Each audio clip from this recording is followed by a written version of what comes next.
ओम नमो भगवते वासुदेवाय।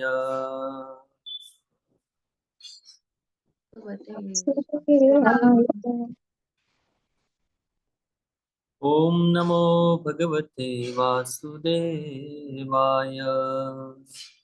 ओम नमो भगवते वासुदेवाय। ओम नमो भगवते वासुदेवाय। ओम नमो भगवते वासुदेवाय।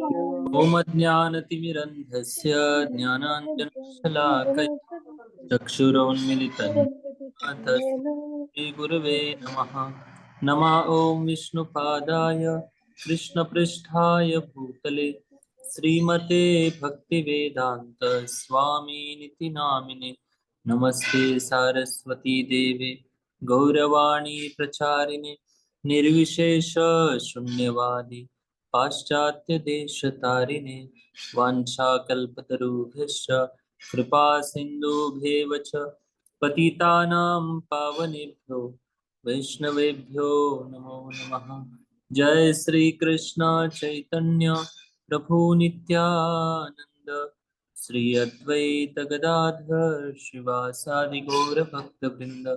हरे कृष्णा कृष्णा कृष्णा हरे हरे, हरे राम राम राम हरे हरे। ओके, हरे कृष्णा। तो सभी भक्तों का स्वागत है आज के ऑनलाइन श्रीमद् भागवतम क्लास में। तो हम श्रीमद् भागवतम के पहला स्कंद तीसरा अध्याय से चर्चा कर रहे हैं, जिसका श्री कृष्ण शीर्षक है सारे अवतारों के स्रोत भगवान श्री कृष्ण। हम अभी तक श्लोक संख्या 25 तक चर्चा कर चुके हैं। इसमें लगभग भगवान के सारे लीला अवतारों का वर्णन है। लगभग 24-25 कुछ अवतार है, इन सबका वर्णन इसमें आता है। तो इन अवतारों का वर्णन सूत गोस्वामी शौनक आदि ऋषियों को बता रहे हैं। उसके बाद अभी 26 नंबर श्लोक से आगे चर्चा होगी। बहुत इंपॉर्टेंट कुछ श्लोक है। अभी जितने भी अवतारों का वर्णन हमने सुना है, इसका जो निष्कर्ष है अभी कुछ श्लोकों में सूत गोस्वामी शौनक आदि ऋषियों को बताने जा रहे हैं। ठीक है, श्लोक नंबर 26 से शुरू करेंगे। अवताराय संख्येया अवतारा संख्या हरे सत्वर्निधेर्द्विजः हरे सत्त्वानिधे द्विजः यथा विदासीना कुल्यः यथा यथा विदासीनः विदासीनः कुल्यः तथा स्युः सहस्रशः।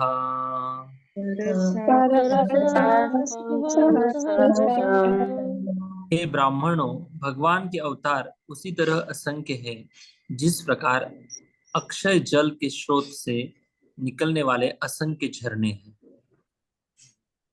अभी बता रहे हैं कि अभी तक जितने भी अवतारों का हमने सुना है वर्णन, वो सारे अवतार अवतार यह संख्यया। अभी तक जितने अवतार सुने उस भगवान हरि के हरे सत्व निधेर द्विजा। निधि का अर्थ है सागर। यथा विदासीनः कुल्या सरसास्यु सहस्रशः। मतलब भगवान के अवतार की तुलना जो है, एक बहुत बड़ा जलाशय है और उस जलाशय ऊपर की और किसी पहाड़ी पर है समझो, और वहां से असंख्य झरने निकल रही है। इसका मतलब ये नहीं है कि वो जलाशय खत्म हो जाएगा तो फिर पानी आना बंद हो जाएगा, लेकिन उस जलाशय की तुलना कैसे की गई है? अक्षय। अक्षय का अर्थ यह है कि कभी खत्म होने वाला नहीं। ऐसे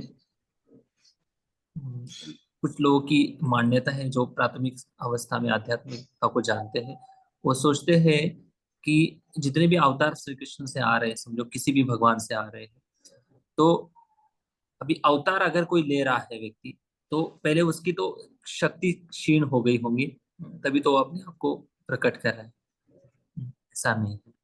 तो कुछ लोगों का कहना भी ये है कि एक निराकार ब्रह्म ज्योति है, ब्रह्म ज्योति से सारे साकार रूप लेकर भगवान के अवतार इस दुनिया में आते हैं, और जब उनकी लीला खत्म हो जाती है, उनके कार्यकलाप, उनकी जिम्मेदारी जब खत्म हो जाती है, तो फिर से निराकार ज्योति में चले जाते हैं।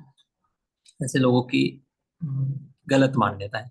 इसलिए देखिए, कुछ लोगों के घरों में ऐसे फोटो होते हैं कि समझो सीताराम लक्ष्मण हनुमान जी ऐसे खड़े, और उनके पीछे बैकग्राउंड में ऐसे प्रकाश आया, ऐसे अलग अलग रेखा ऐसे दिखाई देती है। तो इसका मतलब ये है कि उनकी भगवान के अवतार के बारे में समझदारी ये है कि उस निराकार ज्योति जो पीछे दिखाई दे रही है, उस निराकार ज्योति से अभी ये साकार रूप प्रकट हुए हैं। लेकिन ऐसा बिल्कुल नहीं है।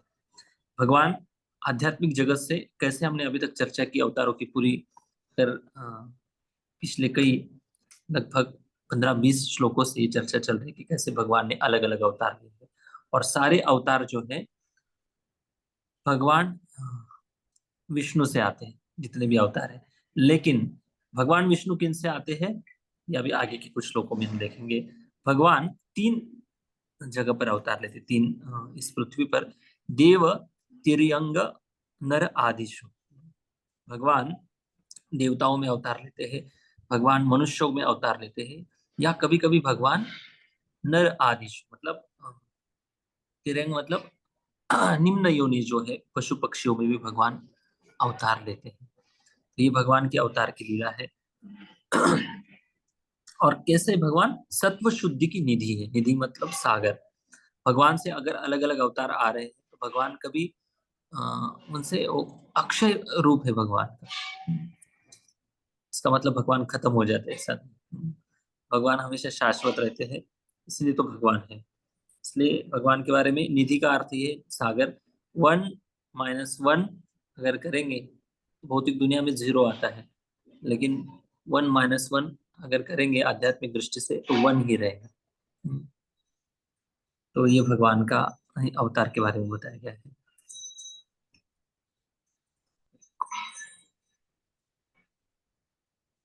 यस, उत्सव प्रिया माता जी पढ़ी तात्पर्य।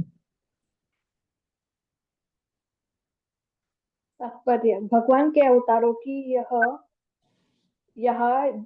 पर दी गई सूची पूर्ण नहीं है। यह केवल समस्त अवतारों के आंशिक झलक है। अन्य अनेक अवतार है, यथा हयग्रीव, हरि, हंस, भस्मीकर, विभु, सत्यसेन, वैकुंठ, सार्वभौम, विश्वसेन, धर्मसेतु, सुदामा, योगेश्वर, बृहद भानु तथा प्राचीन युग के अन्य अनेक अवतार। श्री प्रहलाद महाराज ने अपनी स्तुति में कहा है, हे प्रभु, आप अपने भक्तों के पालन तथा अभक्तों के संहार के लिए उतने ही अवतार धारण करते हैं जितनी की जलचर, वनस्पतियां, सरीसृप, पक्षी, जंतु, मनुष्य, देवता आदि योनियां है।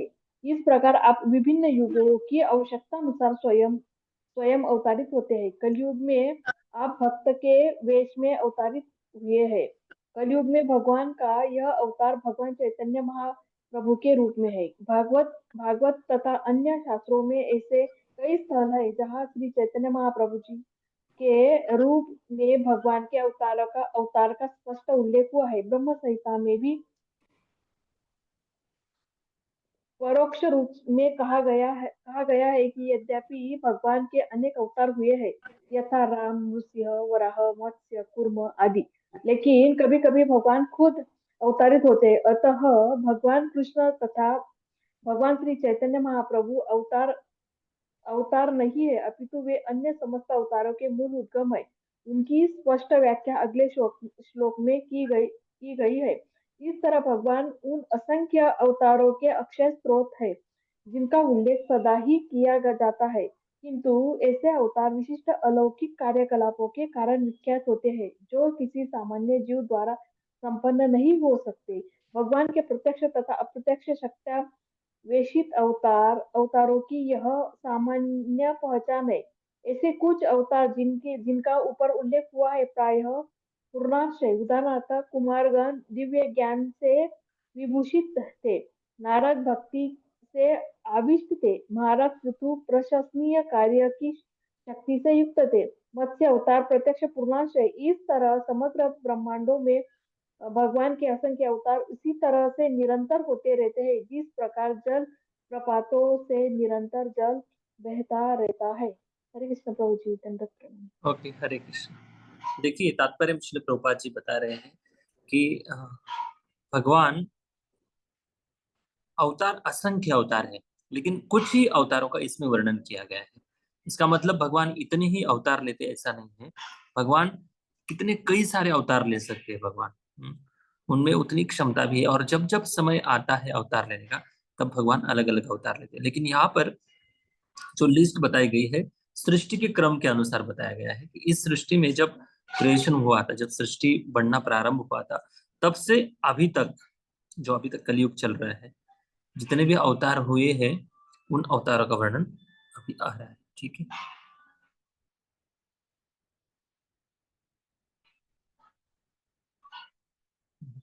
तो इन अवतारों का वर्णन इसमें आ रहा है, इसलिए असंख्य अवतार कहा कि जिनका कोई गिनती नहीं कर सकते।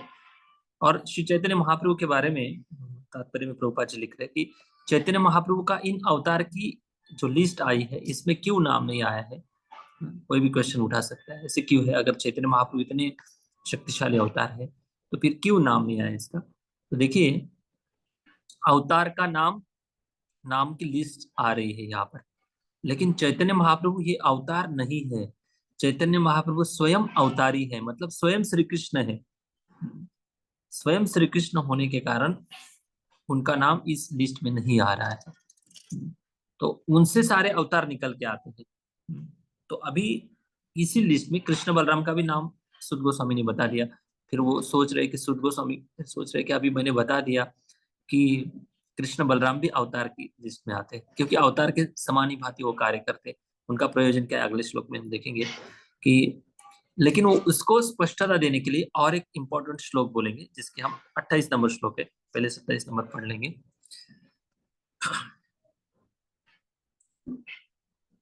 27। Thank you. ऋषयो मनवो देवा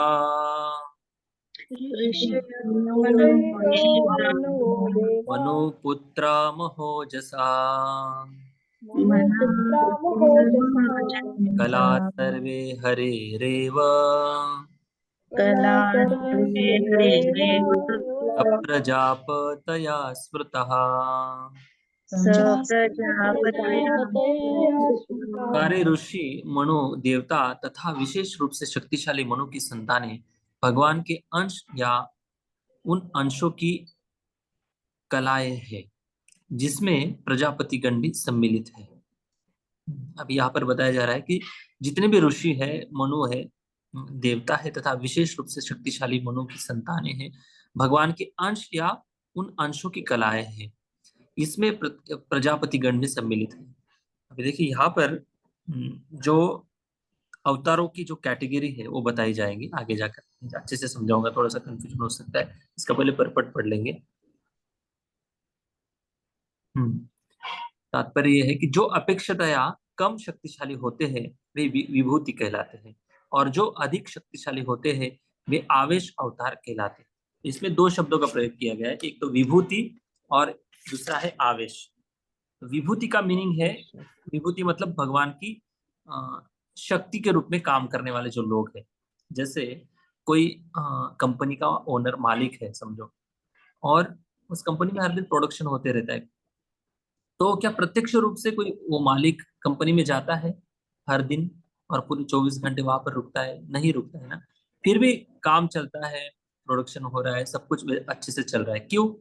क्योंकि उन्होंने ऐसे एक टीम बनाई है जो अच्छे से मैनेजमेंट कर रही है। वैसे ही भगवान ने ऐसी एक सृष्टि बनाई है जिस सृष्टि में देवताओं को अलग अलग पोस्ट पर रखा है, और वो पोस्ट पर बैठकर देवता अपनी अपनी जिम्मेदारी अच्छे से निभा रहे हैं। तो उनको कहते हैं, भगवान के जो मैनेजमेंट करने वाले जो लोग हैं, मनु है, प्रजापति है, देवता है, इनको विभूति कहा गया है। इनको विभूति कहा गया है। और जो शक्तावेश है, शक्तावेश का अर्थ ये है कि, शक्तावेश का अर्थ मतलब जो ऐसा परिपक्व जीव होता है, जो भरोसामंद ऐसा व्यक्ति है, जिन्होंने प्रगति कर ली, जो योग्य है भगवान की दृष्टि से, उनके अंदर ऐसी शक्ति का आवेश किया जाता है। उस शक्ति के आधार पर उससे अलौकिक और अद्भुत कार्य किए जाते हैं। तो ये अवतार की कैटेगरी है। तो प्रमुख अवतार की 6 कैटेगरी बताई गई है। बताइए, किसी को याद है? हमने चर्चा किया था लास्ट कुछ श्लोकों में 6 अवतार की जो वर्ग है। बताइए, क्रम से बताना है जिनको याद है।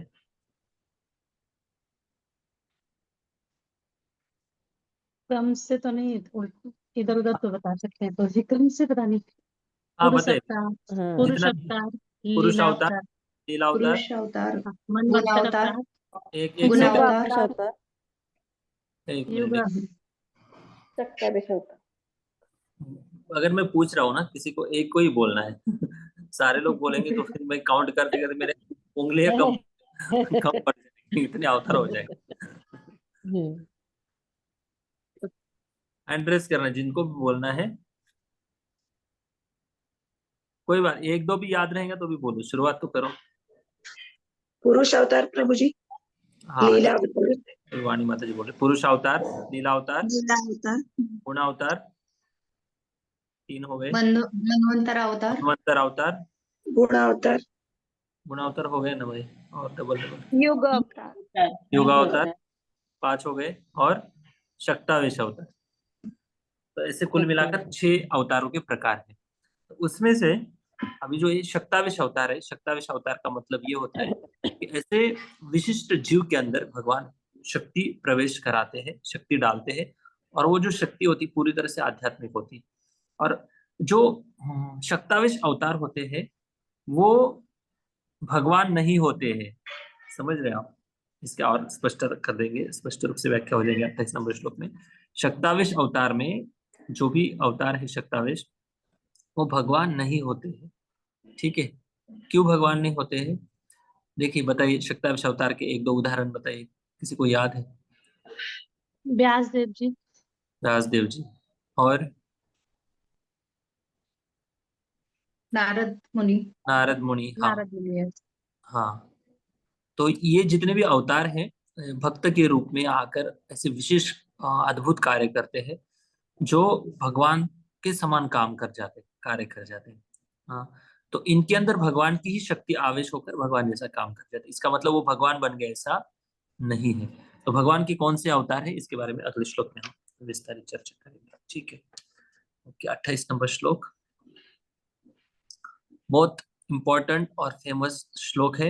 ये जो श्लोक है श्रीमद् भागवतम का परिभाषा सूत्र है। मतलब परिभाषा सूत्र का अर्थ ये होता है कि अगर भागवतम में अगर कुछ समझ में नहीं आ रहा है सिद्धांत, भगवान के विशेष गुण, नाम रूप गुण लीला के विषय में, या भगवान के तत्व के बारे में, भगवत तत्व के बारे में समझ में नहीं आ रहा है, तो इस श्लोक के माध्यम से हम आगे की सारी श्रृंखला समझ सकते हैं।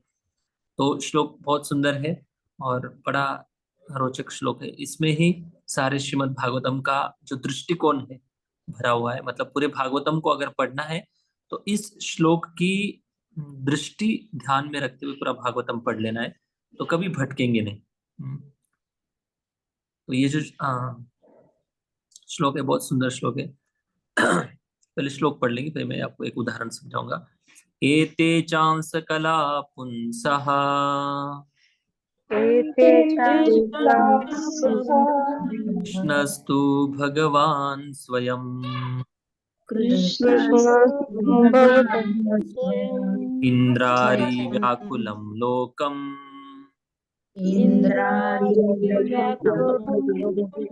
मृडयन्ति युगे युगे। देखिए, सिंपल मीनिंग है। एते च अंश कला पुंसा। मैं ट्रांसलेशन पढ़ लेता हूँ, चलो पहले ट्रांसलेशन दिखाइए। उपर्युक्त सारे अवतार या तो भगवान के पूर्ण अंश या पूर्णांश के अंश कलाएं हैं, लेकिन श्री कृष्ण तो आदि पूर्ण पुरुषोत्तम भगवान है। वे सब विभिन्न लोकों में नास्तिकों द्वारा उपद्रव किए जाने पर प्रकट होते हैं। भगवान आस्तिकों की रक्षा करने के लिए अवतरित होते हैं। देखिए, एते च अंश कला पुंसा। भगवान अभी तक बता रहे कि सुद गोस्वामी बता रहे कि देखो, मैंने अभी तक जितने भी अवतारों की लिस्ट बताई है 25 नंबर श्लोक तक, वो सारे जो अवतार हैं, ये थे मतलब अभी तक च अंश कला पुंसा, ये सब अवतार किसके कला और अंश है? कृष्णस्तु भगवान स्वयं, कृष्ण यही स्वयं भगवान है। और वो कृष्ण अलग अलग रूप में कब आते हैं? इंद्र आरि व्याकुलम लोकम, मतलब इंद्र का, इंद्र मतलब स्वर्ग का राजा, अरि मतलब इंद्र का शत्रु दुश्मन। जब असुर लोग बढ़ जाते हैं इस संसार में और धार्मिक लोग को तकलीफ देते हैं, तब मृडयंती युगे युगे, मृडयंती का अर्थ यह है कि उनको रक्षा देने के लिए, उनको प्रसन्न करने के लिए, इंद्र आदि जैसे जो धार्मिक लोग हैं, भक्त हैं, उनको प्रसन्नता देने के लिए, उनकी रक्षा करने के लिए भगवान विभिन्न युगों में अलग अलग रूप में भगवान अवतार लेते हैं। ठीक है। एक व्यक्ति विदेश से इंडिया में आया, भारत में आया, और उसका मकसद ये था कि वो भारत में आकर उसने देखा कि पूरी भारतवर्ष में ऐसा एकमात्र देश है जहाँ पर भगवान के अस्तित्व को मानते हैं, अलग अलग देवता है, बहुत सारे ग्रंथ है। तो उसने जिज्ञासा करते हुए वो भारत में आता है और भारत में कई सारे मंदिरों में घूमता है और सारे मंदिरों का दर्शन करते हुए आता है। तब उसको एक भारतीय एक व्यक्ति मिलते हैं और पूछते कि भाई आप किस कारण से भारत में आए हो? तब वो व्यक्ति बोलता है कि मैं भारत में भगवान की खोज करने के लिए आया हूँ। तो भारतीय व्यक्ति ने पूछा कि क्या आपको भगवान मिल गए? तो वो जर्मन व्यक्ति था, शायद जर्मनी का था, उसने बोला कि हाँ मुझे भगवान मिल गए। तो बताइए कौन है भगवान? तब उसने बताया कि मुझे लगता है कि भगवान श्री कृष्ण ही पूर्ण पुरुषोत्तम भगवान। फिर वो भारतीय व्यक्ति ने पूछा कि कैसे आपने ये कैसे निष्कर्ष निकाला कि श्री कृष्ण ही भगवान है? तब उसने बताया कि मैं जिन जिन मंदिरों में गया, उस मंदिरों में जो श्री विग्रह थे, मूर्ति थी, तो हर एक मूर्ति के पास किसी न किसी प्रकार के अस्त्र शस्त्र थे। किसी के पास गदा है, किसी के पास चक्र है, किसी के पास धनुष्य बाण है, या किसी के पास शंख चक्र गदा पद्म है। तो ऐसे अलग अलग आयुध सबके मंदिरों में दिखाई दे। लेकिन जब मैं श्री कृष्ण के मंदिर में गया तो श्री कृष्ण के मंदिर में कोई शस्त्र अस्त्र भगवान के हाथ में नहीं दिखे मुझे, वो केवल बांसुरी बजा रहे। इसका मतलब ये है कि वो खुद की रक्षा नहीं, रक्षा की बात नहीं, बल्कि वो खुद अपने आप में इतने खुश है, आनंदी है, सुखी है। तो इसका मतलब ये है कि यही भगवान हो सकते हैं, यही भगवान हो सकते हैं, और कोई भगवान नहीं हो सकते। तो ये बात उन्होंने उनको बताया। इस कहानी से ये समझते हैं कि साधारण लॉजिक भी लगाएंगे तो भी समझ में आ जाता है कि श्री कृष्ण सर्वोच्च भगवान है।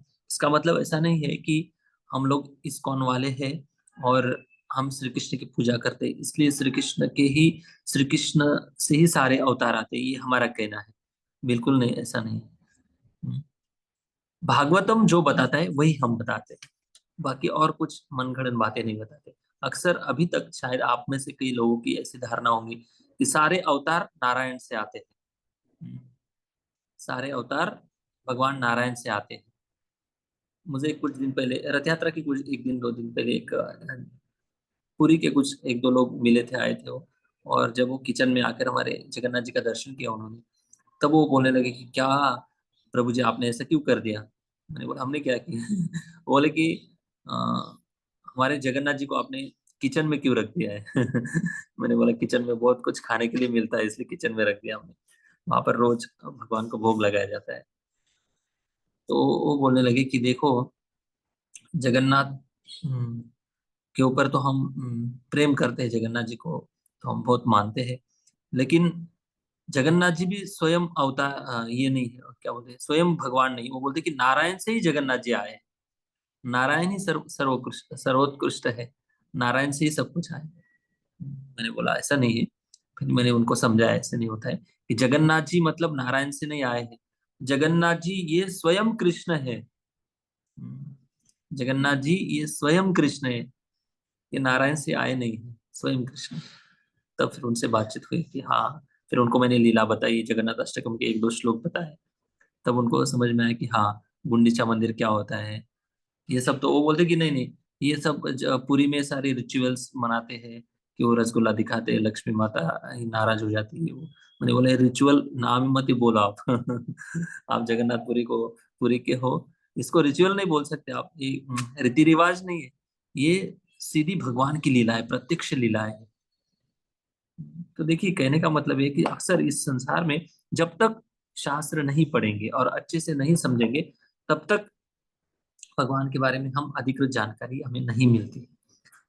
तो इसलिए ये जो श्लोक है, पूरे वैदिक शास्त्र का जो निचोड़ है श्रीमद् भागवतम, उसको समझने के लिए ये श्लोक बहुत महत्वपूर्ण है।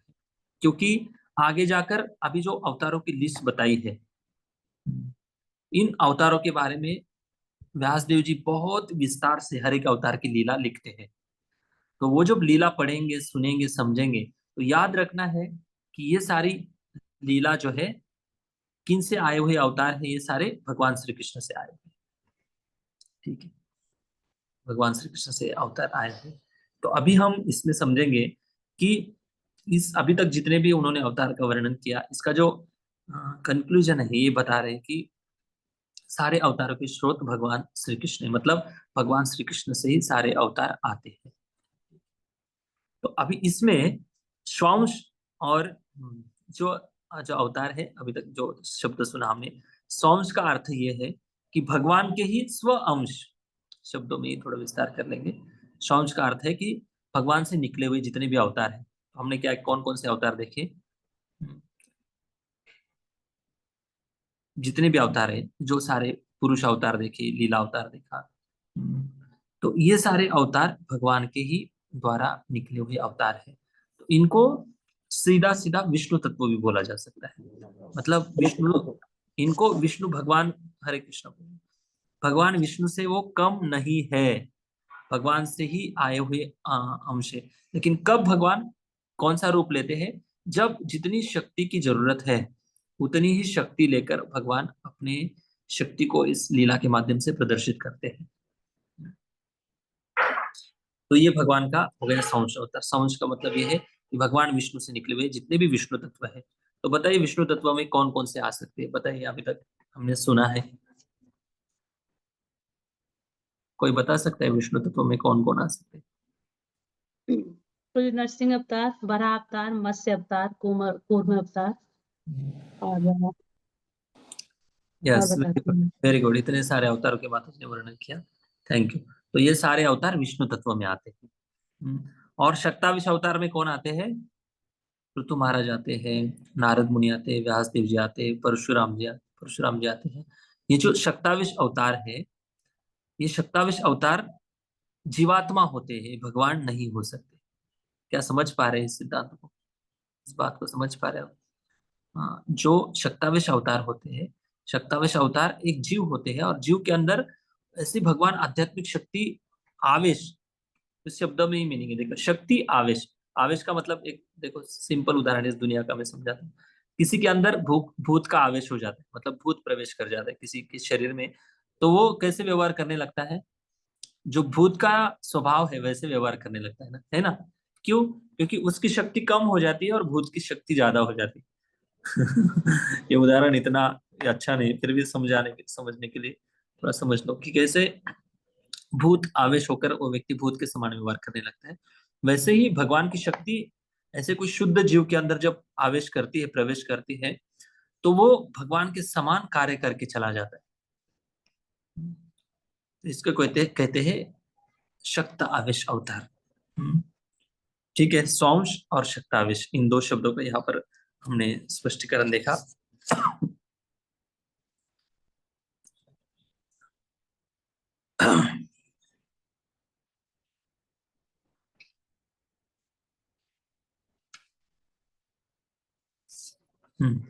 भगवान, अक्सर सभी को ऐसा लगता है कि भगवान नारायण से सारे अवतार आते हैं। हाँ, अवतार आते हैं नारायण से, कोई बात नहीं, नारायण से कुछ लोग कुछ अवतार भी आते हैं।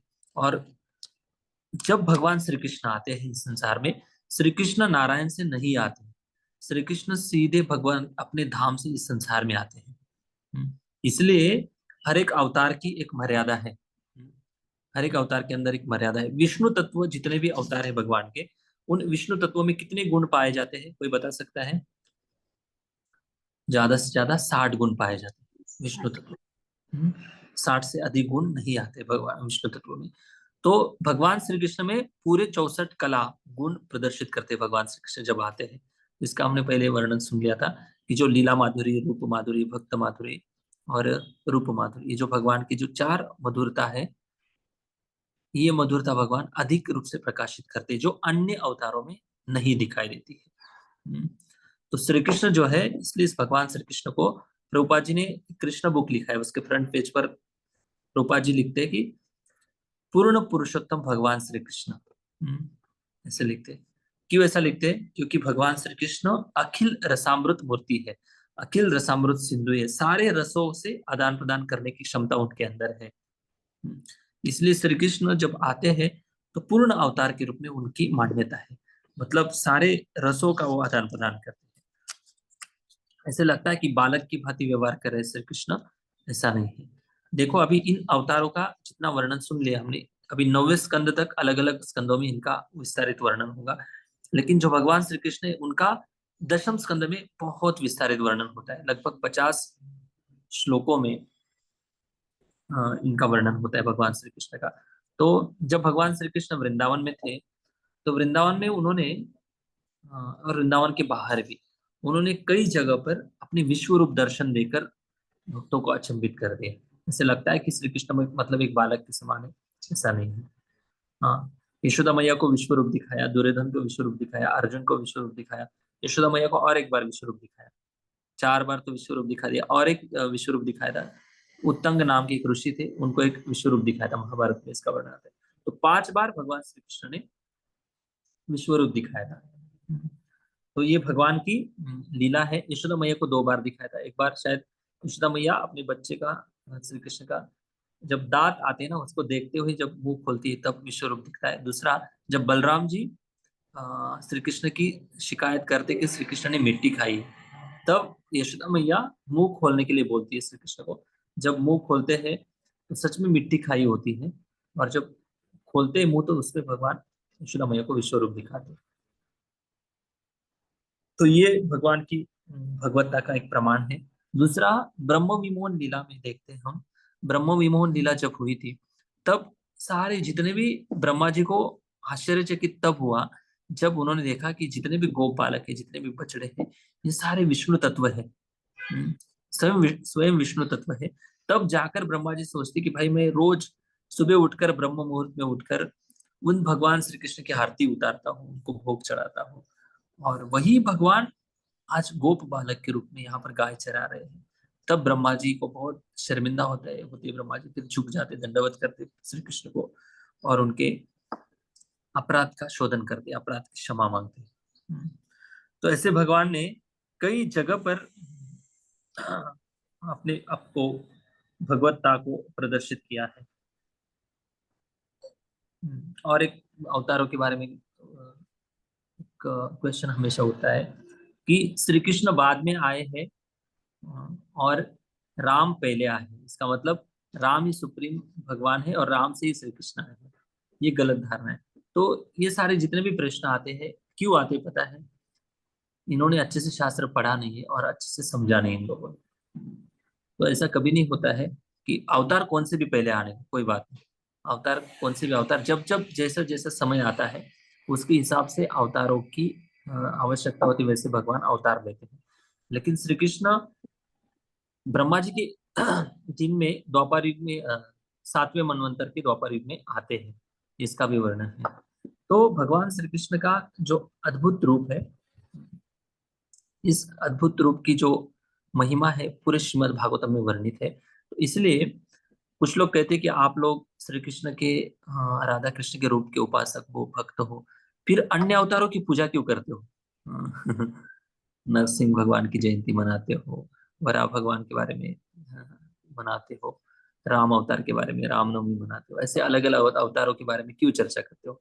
अक्सर देखा जाए तो इस्कॉन वाले राधा कृष्ण की पूजा करते हैं, फिर क्यों ऐसा करते हैं? अक्सर सारे संप्रदाय में थोड़ा सा ये संकीर्णवाद होता है। संकीर्णवाद का मीनिंग ये है कि हम जिनकी उपासना करते हैं, हम जो करते हैं वही सर्वश्रेष्ठ है। हाँ, ये एक स्तर है, लेकिन बाकी जो है उनकी भी एक विशेष सर्वश्रेष्ठता है, उसकी भी एक मान्यता होती है। तो ये पूरा शास्त्र का ज्ञान नहीं है। हाँ, एक पूरा टॉप व्यू से नहीं देखते हैं साइड व्यू से ही देखते हैं लोग, ऐसा नहीं है।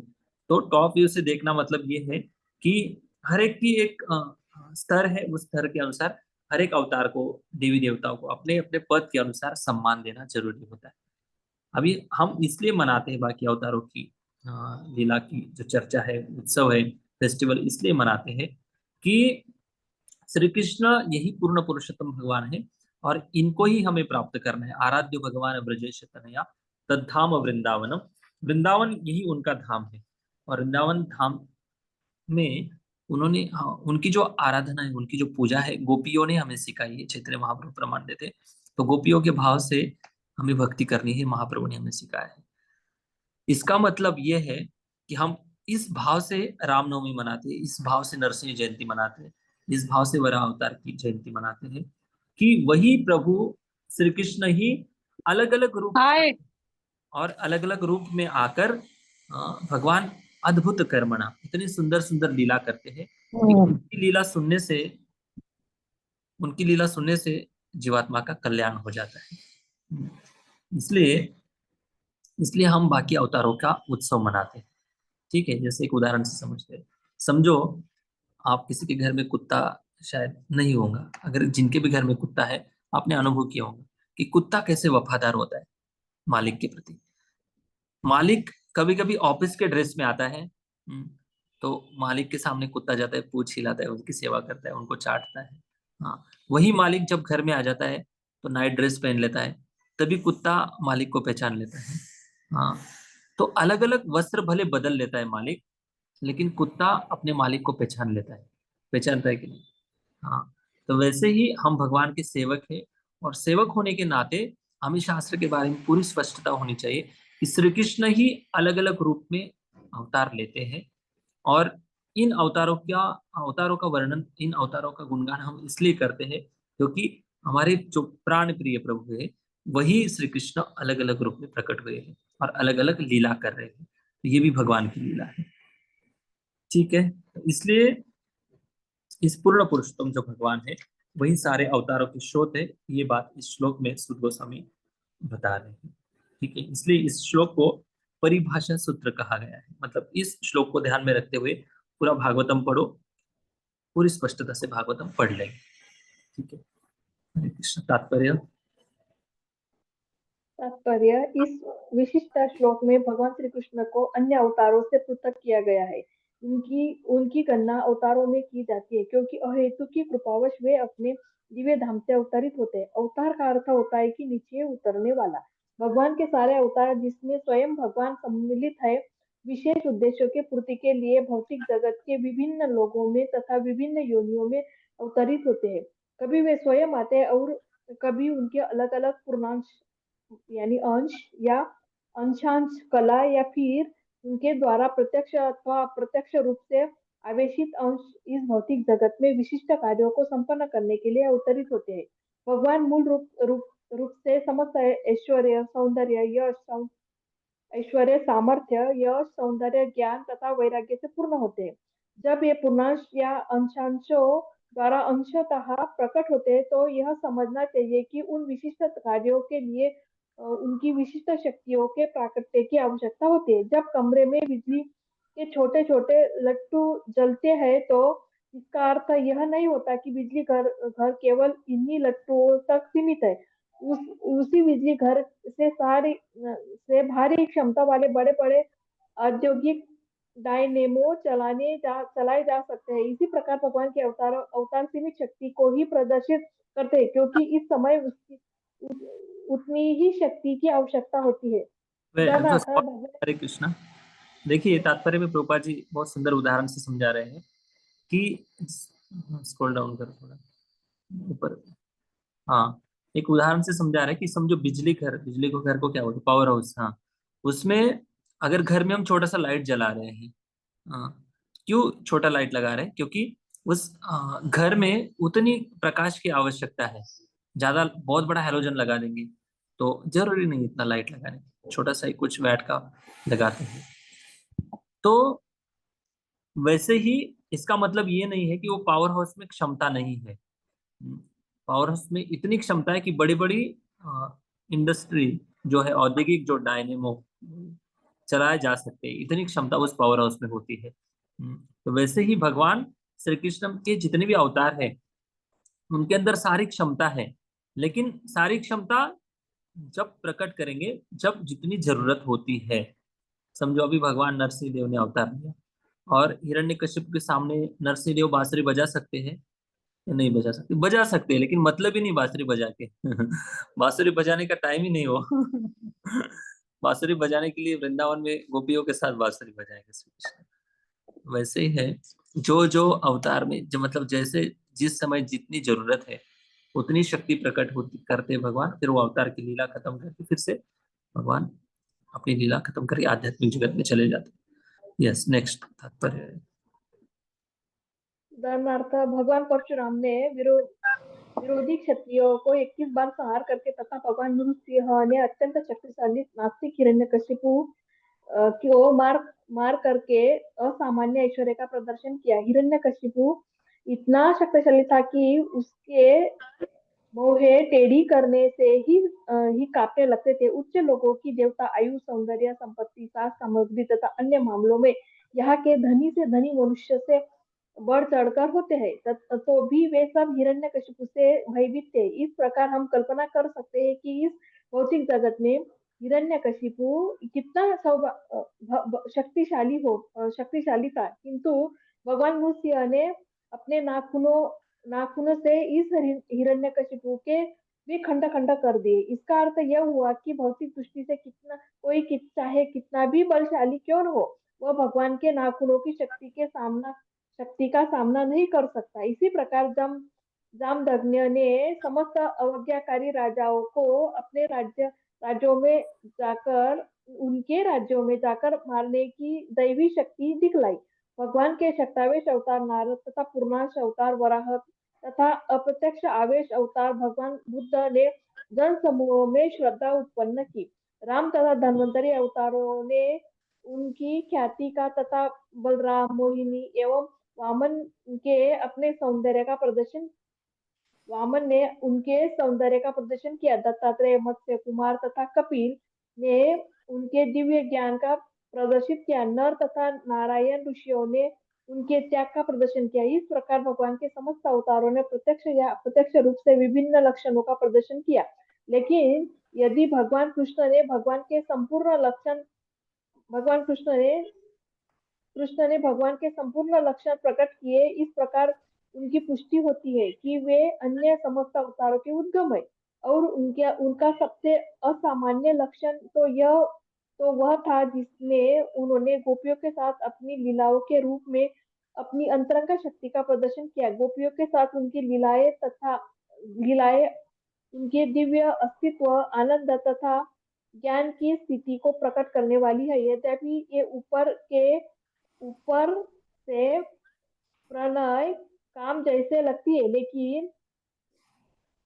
है, गोपियों के साथ उनकी लीलाएं के प्रति विशेष आसक्ति का कभी गलत अर्थ नहीं लगाना चाहिए। भागवतम के 10वें स्कंद में इन लीलाओं का वर्णन है। गोपियों के साथ कृष्ण की लीलाओं के दिव्य स्वरूप को समझ पाने के लिए किसी भी जिज्ञासु को यह भागवतम अन्य 9 स्कंदों द्वारा धीरे धीरे अग्रसर करता है। श्री राजीव गोस्वामी के कथानुसार यह शास्त्र सम्मत है कि भगवान कृष्ण अन्य समस्त अवतारों के उद्गम है। ऐसा नहीं है कि भगवान श्री कृष्ण के अवतार का कोई स्रोत है। परम सत्य के सारे लक्षण भगवान श्री कृष्ण के व्यक्तित्व में पूर्ण रूप से निहित है। और भगवत गीता में भगवान स्पष्ट घोषित करते हैं कि उनके समान या उनसे बढ़कर कोई सत्य नहीं है। इस श्लोक में स्वयं शब्द का प्रयोग इसकी पुष्टि करने के लिए किया गया है कि भगवान कृष्ण स्वयं उनके सिवा अन्य कोई स्रोत नहीं है। यद्यपि अन्य स्थानों में अवतारों को उनके कार्यों के कारण भगवान कहा गया है, किंतु उन्हें कहीं भी पूर्ण पुरुषोत्तम नहीं कहा गया। इस श्लोक में स्वयं शब्द परम श्रेय के रूप में उनकी श्रेष्ठता का सूचक है। अंतिम आश्रय रूप श्री कृष्ण एक एवं अद्वय है। उन्होंने अपना विस्तार विभिन्न अंशों, कलाओं तथा कणों के रूप में स्वयं रूप, स्वयं प्रकाश, तद एकात्मा, प्राभव, वैभव, विलास, अवतार, आवेश तथा जीव के नाम से कर रखा है। ये सभी अनगिनत शक्तियों से युक्त है, जो तत्संबंधी स्वरूपों एवं व्यक्तित्वों के लिए सर्वथा उपयुक्त होती है। आध्यात्म विषय में पंडितों ने अंतिम आश्रय स्वरूप श्री कृष्ण को अत्यंत सावधान से अध्ययन करके उनके 64 मुख्य गुण बताए हैं। भगवान के सारे अंशों या श्रेणियों में इन गुणों का कुछ प्रतिशत ही पाया जाता है, लेकिन श्री कृष्ण में ये गुण 100% पाए जाते हैं। स्वयं प्रकाश और तत् एकात्मा से लेकर भगवान की श्रेणियों तक के निजी विस्तार जो सब विष्णु तत्व है, उनमें 93% तक ये दिव्य गुण पाए जाते हैं। शिव जी में जो न तो अवतार है, न आवेश और न ही उन दोनों के बीच आते, उनमें लगभग 84% गुण पाए जाते हैं। किंतु जीवन की विभिन्न अवस्थाओं वालों जीवों में एक गुण 78% तक पाए जाते हैं।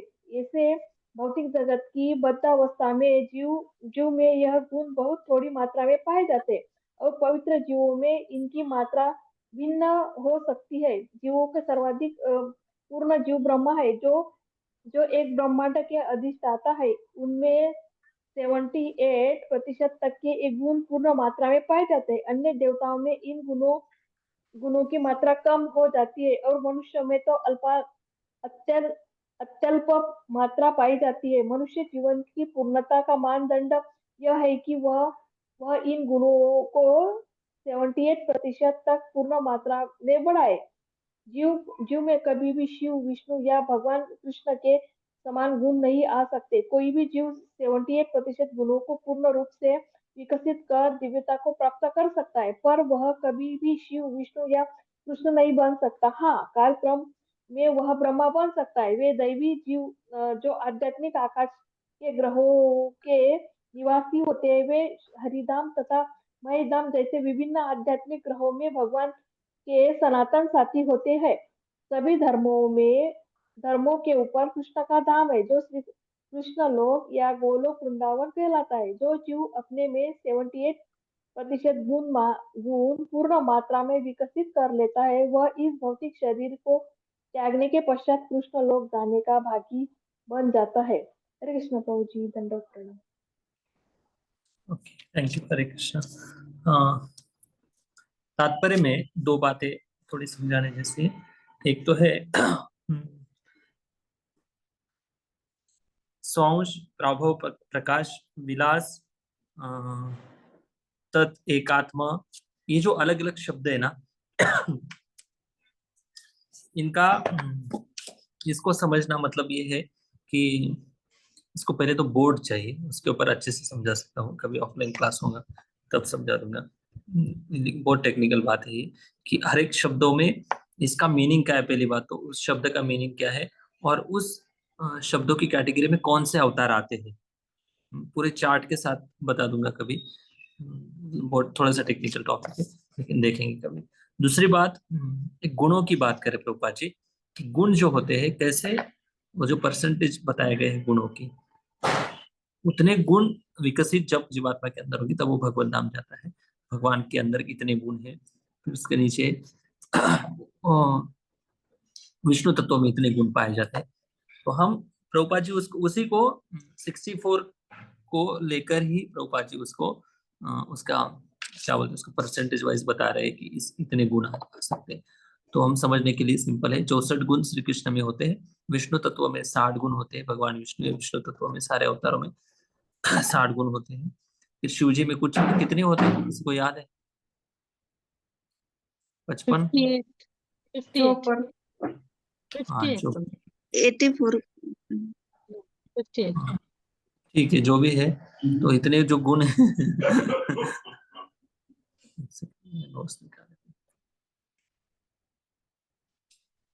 तो श्री कृष्ण जो पूर्ण पुरुषोत्तम भगवान है, उनमें 64 गुण पाए जाते हैं। ठीक है, अब स्क्रीन शेयर कर रहे हो, ऐसे कैसे दिखाई दे रहा है?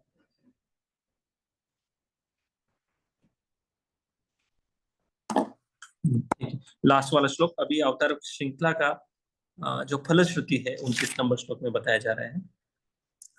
जन्म गुह्य भगवतो जन्म भगवतो ये एतत् परत एतत् सॉरी य एतत् प्रयतो नरः प्रयतो नरः प्रातः गृह्णन् भक्त्या तां प्रातः भक्त्या ग्रामद्विमुच्यते। दुःखग्रामाद् विमुच्यते। हाँ, जो कोई भी भगवान के कोई अवतारों का सावधानी पूर्वक प्रतिदिन सुबह तथा शाम को पाठ करता है वह जीवन के समस्त दुखों से छूट जाता है। हाँ, इन अवतारों का जो अभी तक हमने वर्णन सुना है, इनका अगर कोई व्यक्ति सुबह और शाम पाठ करता है तो जीवन के जितने भी दुख है इन दुखों से वो व्यक्ति हमेशा के लिए मुक्त हो जाता है। जन्म गुह्यतम गुह्यम भगवतो, भगवान का जन्म और अवतार कैसे है? गुह्य लीला है। गुह्य मतलब कोई साधारण व्यक्ति इसको समझ नहीं सकता। जो नरहा प्रातः सायं प्रातः गृह्णन् भक्त्या, जो भक्ति भाव से सुबह और शाम पठन करता है, दुख के ग्राम में वो अटका हुआ है इस संसार में, वो हमेशा के लिए मुक्त होकर भगवान की प्राप्ति कर लेगा। ठीक है, तो ये फलश्रुति इस श्लोक की बताई गई है। इसका तात्पर्य पढ़िए। तात्पर्य भगवत गीता में भगवान ने घोषणा की है कि जो कोई उनके दिव्य जन्म तथा कर्मों को तत्वों से जानता है वह अस्थायी भौतिक संसार से छूटकर भगवत धाम को जाता है। अतः इस भौतिक जगत में भगवान के अवतार की गुह्यता को भली भांति जान लेने पर भौतिक बंधन से छुटकारा प्राप्त हो जाता है। अतः भगवान का जन्म तथा उनके कर्म जिनमें वे जन सामान्य के कल्याण हेतु प्रकट करते हैं सामान्य नहीं होते, वे गुह्य और जो भक्ति पूर्वक इस विषय की गंभीरता को जानना चाहते हैं उन्हें ही यह रहस्य प्रकट हो पाता है। इस तरह उन्हें भव बंधन से विमुक्ति प्राप्त हो जाती है। अतः यह सलाह दी गई है कि जो कोई भागवत के इस अध्याय का जिसमें भगवान के विभिन्न अवतारों का वर्णन है भक्ति तथा श्रद्धा पूर्वक केवल पाठ करता है उसे भगवान के जन्म तथा कर्मों का अंतर्दर्शन प्राप्त हो जाता है। विमुक्त शब्द इस बात का सूचक है कि भगवान का जन्म तथा उनके कर्म दिव्य है, अन्यथा मात्र उनके पाठ करने से किसी को मुक्ति प्राप्त नहीं हो सकती। अतएव ये गुह्य है और जो भक्ति के निर्धारित विधि विधानों का पालन नहीं करते वे भगवान के जन्म तथा कर्म के रहस्य को जान पाने का अधिकार नहीं रखते। हरे कृष्णा प्रभु जी, धन्यवाद। Thank you. Hare Krishna. Okay, अभी तक कोई प्रश्न है आज की क्लास के संदर्भ में? पूछू प्रभु जी? हरे कृष्ण प्रभु जी। हाँ, पूछेंगे। प्रभु जी थोड़ा सा कंफ्यूजन हो गया है। मतलब जब ब्रह्मांड की रचना हुई, शीरोदक्षाई विष्णु, गर्भदक्षाई विष्णु, कारदक्षाई विष्णु, और फिर उसके बाद सृष्टि का निर्माण हुआ, तो कृष्ण तो नारायण से नहीं आया ऐसे अपने काम, तो मतलब तब कृष्ण का धाम कहाँ था? क्या बोल रहे हो आप? समझा नहीं। जैसे ब्रह्मांड की रचना हुई, हाँ हाँ, उसके बाद शीरोदक्षाई, नारायण, नारायण से बोलो, नारायण से आगे बोलो। हाँ, तो नारायण से कृष्ण का अवतार नहीं होता है, कृष्ण अपने धाम से नारायण आते से हैं। कृष्ण का अवतार नहीं होता। नहीं, ओके। हाँ, कृष्ण अपने धाम से आते हैं। तो जब यस। सृष्टि निर्माण हुई तो कृष्ण का धाम उससे पहले था, तो कहाँ था? हम्म कृष्ण का धाम है ना, आध्यात्मिक जगत है। हाँ, और एक भौतिक जगत है। तो हम कौन से जगत में रह रहे हैं? भौतिक जगत में रह रहे हैं, है ना।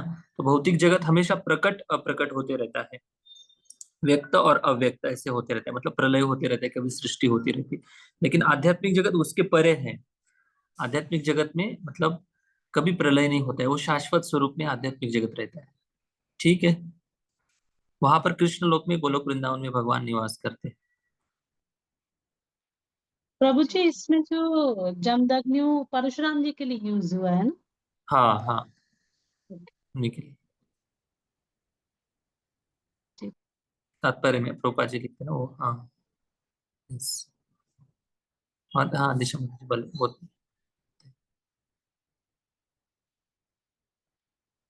हरे कृष्ण प्रभु जी, दंडवत प्रणाम। बहुत सुंदर क्लास। प्रभु जी, इसमें जैसे गुणों के बारे में बताया गया है कि श्री कृष्ण में 100% यानी 64 गुण होते हैं, विष्णु तत्व में 60 गुण होते हैं, और शिव तत्व में 80% और जीव तत्व में 75%। लेकिन इनके साथ एक वर्ड अटैच किया गया है पूर्ण रूप से। ये पूर्ण रूप मतलब क्या? मतलब 80% पूर्ण रूप से, 75% पूर्ण रूप से। पूर्ण रूप क्या है? हाँ, पूर्ण रूप का अर्थ यही है कि उतने परसेंटेज में पूरे गुण विकसित होने चाहिए। सारे गुण विकसित होने चाहिए, तब जाकर वो व्यक्ति उस पद के लिए योग्य बनता है। पूर्ण मतलब पूर्ण सारे गुण विकसित होने चाहिए ना, ये बात बताई जा रही है। समझ में? मतलब 75% गुण है, वो तो पूर्ण रूप मतलब 75% पूर्ण रूप, 100% पूर्ण रूप, 100% भी पूर्ण रूप है, 75% भी पूर्ण रूप, पूर्ण रूप से गुण होने चाहिए। तो ये पूर्ण रूप का थोड़ा सा ये हो रहा है। 100% तो पूर्ण रूप सब पता चल गया, 100 मीन्स पूर्ण, 75% पूर्ण ऐसे। अच्छा, सही है। आपको, हाँ, 100% पूर्ण है, तो 75 कैसे पूर्ण हुआ, 78 कैसे पूर्ण हुआ, ये बात है। अच्छा, देखो अभी भगवान की जो स्थिति है 100%, भगवान के अंदर क्वालिटी समझो 64 है, वो पूर्ण मात्रा में है। अभी समझो किसी को ब्रह्मा जी बनना है, तो ब्रह्मा जी बनने के लिए कुछ योग्यता होगी। उस योग्यता को पूर्ण रूप से उस गुणों से नापा जाएगा। समझो ब्रह्मा जी बनने के लिए, समझो फॉर एग्जाम्पल बता रहा हूँ कि समझो 80% गुण चाहिए ब्रह्मा जी बनने के लिए, ब्रह्मा जी की बनने के लिए ये क्वालिटी चाहिए। तो 80% मतलब 80% पूर्ण रूप से ब्रह्मा जी के पद के लिए हुआ है। समझ पा रहे हैं? तब जाकर वो जब 80% अपनी योग्यता पूरी करेगा जीव, तब जाकर ब्रह्मा जी बनेंगे। मतलब ब्रह्मा जी की पद के लिए पूर्ण रूप से कितने चाहिए? 80%। उनके लिए 80% पूर्ण हो गया। एक और उदाहरण के रूप में मैं समझा रहा हूँ, क्या समझ पाया आप? हाँ, ओके। और प्रश्न? तो जी मैं बताऊं मैंने क्या समझा, मतलब मुझे हाँ, थोड़ा सा रिसर्च पहले, जैसे कि भगवान अलग अलग सबके गुण हैं, है ना। जैसे ब्रह्मा जी के गुण हैं कि 78% अगर वो गुण हुए पूरी तरीके से तो वो ब्रह्मा होंगे, तो वो जीव तत्व में आते हैं। तो हम लोगों में बहुत कम मात्रा में वो गुण हैं।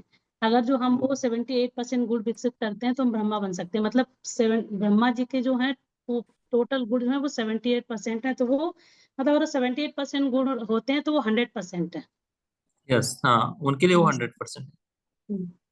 है। तो वैसे ही जिसके लिए जितने जितने गुण बताए हैं उतने होते हैं तो वो 100% है। Yes yes, correct.